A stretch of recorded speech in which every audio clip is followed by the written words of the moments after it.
یہ بہت عام رجحان ہو گیا ہے کہ ہم بیبی رائمز لگاتے ہیں، ٹی وی لگاتے ہیں، بیبی ٹی وی لگاتے ہیں، بچے کو کچھ نہ کچھ کھلانا شروع کر دیتے ہیں، کیونکہ جب وہ ٹی وی لگا ہوتا ہے تو وہ بے خیالی میں کھاتا ہے.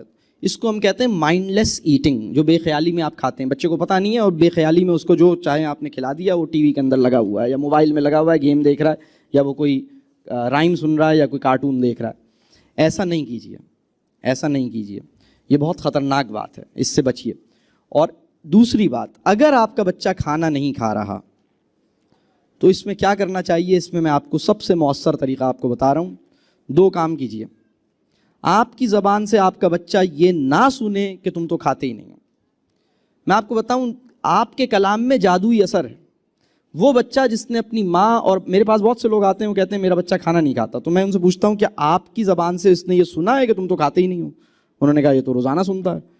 اور میں یہ عرض کرتا ہوں جتنی دفعہ اس نے یہ جملہ سنا ہے اتنی دفعہ اس کے لیے نہ کھانا آسان ہو گیا. آپ جو جملہ آپ اپنے بچے کو سناتے ہیں اس کی نفسیات پر اس کا سب سے گہرا اثر ہوتا ہے. آپ یہ جملہ نہیں بولیں، وہ نہیں کھا رہا، آپ کہیے ٹھیک ہے آپ نے نہیں کھانا، کوئی بات نہیں. ایک کام یہ کیجئے کہ آپ یہ جملہ نہیں بولیے کہ تم نہیں کھاتے، تم نہیں کھاتے، تم نہیں کھاتے. یہ جملہ آپ نہیں بولیے. بلکہ اگر آپ کا بچہ آپ کی بات نہیں سنتا تو یہ جملہ نہیں بولیے تم تو سنتے ہی نہیں، تم تو سنتے ہی نہیں، تم تو مانتے ہی نہیں، تم تو مانتے ہی نہیں. جتنی دفعہ یہ جملہ سنے گا تم نہیں مانتے، اتنا ہی نہ ماننے کا رجحان اس کے اندر پیدا ہوگا. یہ نفسیاتی مسئلہ ہے، اس کو سمجھنے کی ضرورت ہے. دوسرا کام آپ یہ کیجئے، اگر وہ کھانا نہیں کھا رہا تو اس کا سب سے آسان طریقہ یہ ہے کہ کھانا مت دیجئے. اسے کہیے کوئی بات نہیں، سبحان اللہ، پانی پی لو، کوئی بات نہیں. اس کا علاج یہ نہیں ہے کہ تم کھانا نہیں کھا رہے تو چلو فرینچ فرائز منگوا لیتا ہوں، تم کھانا نہیں کھا رہے تو نوڈل بنا دیتا ہوں. یہ نوڈل اور فرینچ فرائز کے چکر سے بچیے. بلکہ آپ اسے کہیے سبحان اللہ، یہ تو میرا بچہ 4 سال کی عمر میں اولیاء کی سنت پہ عمل کر رہا ہے. میرے ایک بزرگ ہیں، وہ فرماتے ہیں کہ کوئی ولی نہیں بنا جب تک اس نے فاقے کا تجربہ نہیں کیا. تو یہ تو اولیاء کی سنت، آپ کا بچہ مطلب کوئی بہت بڑا کام کرنے کی اس کو تیاری ہو رہی. ٹالرنس فار ہنگر بڑے آدمی کی نشانی ہے.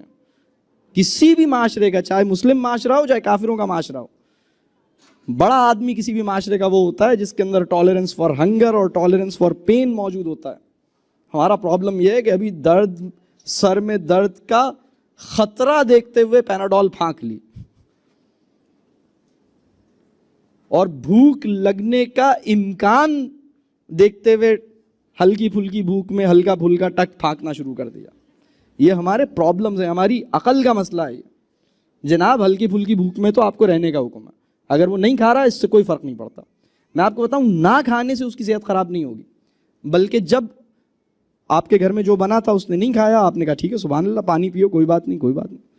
رات میں دوبارہ وہی کھانا پیش کیجیے. وہ کہہ رہا ہے نہیں یہ دوبارہ، یہ تو بھنڈی بنی ہے، بھنڈی تو نہیں کھاؤں گا. آپ نے کہا سبحان اللہ، کوئی بات نہیں، پانی پلائیں، سلا دیں. صبح اٹھ کے پھر دوبارہ بھنڈی دیجیے اسے، اور بھنڈی ماسی کو مت دیجیے، اب یہ بیٹے کو ہی دیں گے. سچی بات یہ ہے، وہ بچہ جو کھانے کو ریفیوز کر رہا ہے، یہ بات ہمارے وطن کے ایک بہت بڑے پیٹس کے ڈاکٹر ہیں، انہوں نے یہ بات بیان کی. انہوں نے کہا کہ وہ بچہ جو کھانے کو ریجیکٹ کرتا ہے، یہ اس بات کا انڈیکیٹر ہے کہ اسے سچی بھوک ابھی نہیں لگی ہے. وہ یہ کہتے ہیں کہ بھوک ایسی ظالم چیز ہے کہ کچھ بھی کھانے کی چیز اگر آپ ریجیکٹ کر رہے ہیں تو اس کا مطلب ہے سچی بھوک نہیں لگی ہے. اگر آپ کھانے میں چوز کر رہے ہیں یہ نہیں، یہ تو میں نہیں کھا رہا، نہیں ابھی تو میں نہیں، یہ پکا ہے چلو میں نہیں کھا رہا، یہ آپ نے کیا بنا لیا، اچھا یہ دال بنی ہے میں نہیں کھا رہا، تو جب آپ کے ساتھ بھی جب یہ ہوتا ہے تو اس کا مطلب ہے اس وقت آپ کو سچی بھوک نہیں لگی ہے. آپ کا علاج یہ ہے کہ آپ کو صرف پانی پلایا جائے اور آپ کو باز رکھا جائے باہر برگر کھانے سے یا جوس پینے سے یا کسی اور چکر سے، اور آپ کو اگلے دن وہی چیز، جب آپ کو سچی بھوک لگے گی، کسی بھی انسان کو پتے کھا لے گا، وہ تو کریلا ایسی کھا لے گا، اس کا کوئی مسئلہ ہی نہیں. یہ اسے کرنے دیں. اصل میں یہ بات صحت سے زیادہ مزاج، جب یہ کھانے کو ریجیکٹ کرتا ہے، یہ صحت کا مسئلہ بعد میں، مزاج کا مسئلہ پہلے ہے.